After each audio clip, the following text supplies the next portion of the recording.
Fast track 24 ஆண்டு அனுபவம், 24 நகரங்களில் 24 மணி நேரமும் உங்கள் சேவையில். உங்கள் ஆதரவிற்கு நன்றி.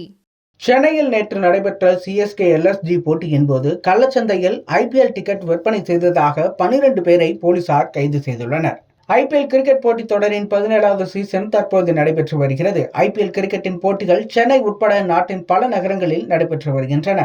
சென்னை சேப்பாக்கத்தில் உள்ள எம்ஏ சிதம்பரம் ஸ்டேடியத்தில் நடைபெற்ற 39வது லீக் ஆட்டத்தில் நடப்பு சாம்பியன் சென்னை சூப்பர் கிங்ஸ் அணியும் லக்னோ சூப்பர் ஜெயின்ஸ் அணியும் மோதின.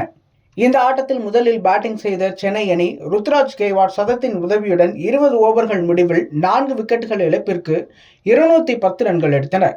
இதையடுத்து 211 ரன்கள் எடுத்தால் வெற்றி என்ற இலக்குடன் களமிறங்கிய லக்னோ அணி 19.3 ஓவர்களில் 4 விக்கெட்டுகளை இழந்து வெற்றி இலக்கை எட்டியது. இதன் மூலம் 6 விக்கெட் வித்தியாசத்தில் சென்னையை வென்றது லக்னோ. இந்த Chennai super kings Lucknow super giants அணிகளுக்கு இடையிலான போட்டியின் போது கள்ளச்சந்தையில் டிக்கெட் விற்பனை செய்யப்பட்டதாக புகார் எழுந்தது. இது தொடர்பாக திருவல்லிக்கேணி போலீசார் தீவிர ரோந்து மேற்கொண்டு விசாரணை நடத்தி வந்தனர். இந்நிலையில் பிளாக்கில் ஐபிஎல் டிக்கெட் விற்ற 12 பேரை போலீசார் கைது செய்துள்ளனர். சென்னை லக்னோ ஆட்டத்தின் போது கள்ளச்சந்தையில் டிக்கெட் விற்பனை செய்யும் நபர்களை தொடர்ச்சியாக கண்காணித்து வந்த போலீசார் டிக்கெட் விற்பனை செய்ததாக 12 பேரை கைது செய்துள்ளனர்.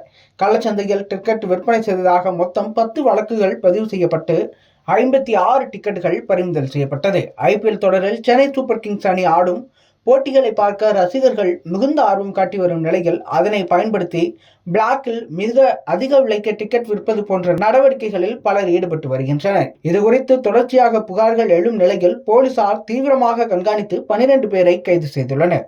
மேலும் சினிமா டிக்கெட்டுகளை விற்பனை செய்யும் பிரபல டிக்கெட் விற்பனை இணையதளத்தின் பெயரில் அதேபோன்று போலியாக இணையதளம் உருவாக்கி ஐபிஎல் டிக்கெட்டுகள் விற்பனை செய்து மோசடி செய்யப்படுவதாகவும் புகார்கள் எழுந்து வருகின்றன. ஃபாஸ்ட் ட்ராக் 24 ஆண்டு அனுபவம், 24 நகரங்களில் 24 மணி நேரமும் உங்கள் சேவையில். உங்கள் ஆதரவிற்கு நன்றி.